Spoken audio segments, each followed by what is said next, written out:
Hello friends, it's Chari. Today I am creating a fun Halloween card using the Build-A-Fox and the Build-A-Jack-O-Lantern dies.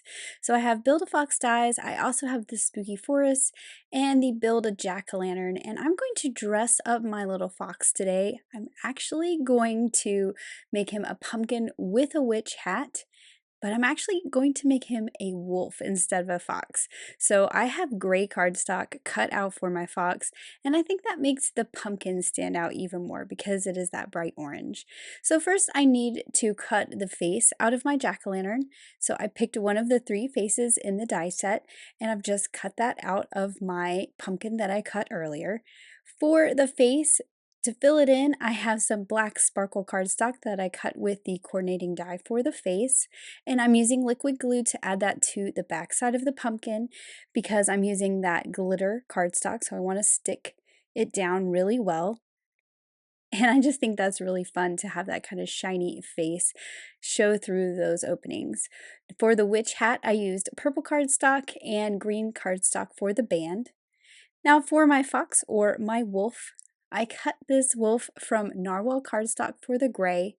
I used dolphin cardstock for the creamy color and then black to fill in the eyes. So I'm just layering that solid piece behind the top part of the face. I also have that little circle that will layer on the back side to fill in the nose. And then I can flip this over and add that part that is the top part of the head right on top of that dolphin cardstock. So this is a gray wolf, or I guess it could be a gray fox. Either way, they're pretty close, but I thought it would be fun to use some different colors today. Now I have the standing up body from the Build a Fox set, and I'm just adding the head at that little score line that the die creates. For the tail, I'm adding that little bit on the end. And then we have the little feet, which I cut those from Storm Cloud cardstock so that they are a darker gray. Now I'm not using any of the arms or any of the other accessories for the Build-A-Fox because I'm dressing him up as a jack-o'-lantern, but instead of the top of the jack-o'-lantern being his little hat, I'm giving him a witch's hat today. He just really likes Halloween, so he is dressed up in all of the costumes. Then I can add his tail sticking out the side of the jack-o'-lantern. I just think that that is so adorable, dressed up like a jack-o'-lantern like that. Just that is so cute. Now for my background, I wanted to get that watercolor look, and I decided to use Watercolor Wishes paper because it is a little easier, and I used the full moon die to cut out a yellow moon, and I'm cutting that same moon out of the purple paper that's the background, and then my yellow moon will inlay within that circle that's cut out, and you can see it's all going to tuck behind those spooky forest trees that I cut from black cardstock. So I can layer the purple piece of Watercolor Wishes paper onto a card base. Then I will add my moon into that die cut circle that I created before. And the fun thing about using that die is there is a stitching detail around the moon as well, which is kind of fun. And before I add my spooky forest on top, I'm just going to trim off the edges of the moon where it overhangs the side of my card base.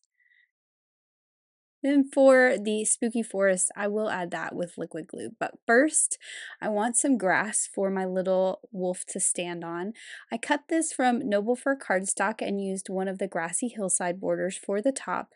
I'm just going to trim this down to the size I want. I definitely have it much taller than I need it to be, so I'm just kind of figuring out how far up I want it to go. I'm going to draw a line with my pencil and trim it down with my paper trimmer. I am going to darken it up a little bit too using some black soot distress ink. This is a nice dark green, but I want to kind of keep with that spookiness, and so I'm going to darken up the grass that the wolf stands on.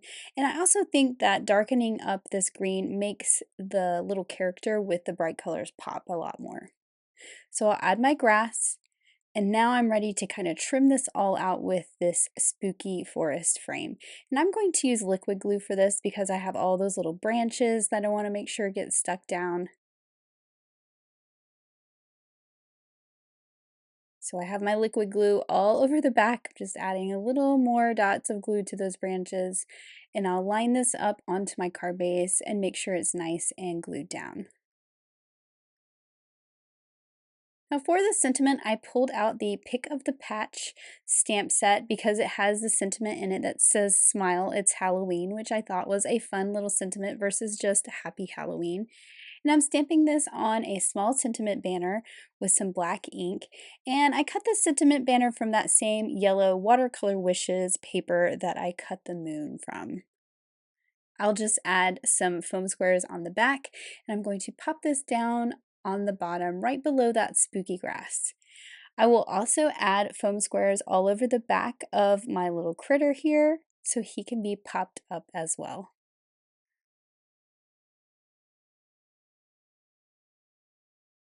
Now to add some shimmer to this card, I decided to take out the purple sparkle cardstock and the stars from the Hearts and Stars skinny tag die and cut out a whole bunch of stars. I also have a gold star there that was just in my extra stars in my desk, and I'm adding that to the hat. But the purple ones I'm going to sprinkle all around the trees, and I just think this makes it look kind of magical, like these stars were just sprinkled around the trees. So once I get the placement of where I want them, I'm just picking them up with my pick up pokey tool and adding them with a little dot of glue. And I just think that the stars add some magical fun. Now I am adding some sparkle to the trees as well with some black stickles, so it's a much more subtle glitter than my usual Stardust stickles, but I'm just tracing the tops of the branches as if they were dusted with some glitter. And then here is a look at that finished card. You could always do some ink blending for the backgrounds as well, but I just think this turned out so cute. And before I sign off today, I thought I would share a Halloween card to inspire you from our littlest Fawny Miles. He used the Build a Jack-o'-lantern pumpkins, which are so cute, the wood grain stencil for his background, and I love that big yellow moon that he created. I also like that he sprinkled the leaves around. Looks like something I would do, don't you think? So here is a final look at my card that I created today, and I hope you're inspired to make some fun Halloween cards this season. Thank you so much for watching. Have an amazing day. Bye!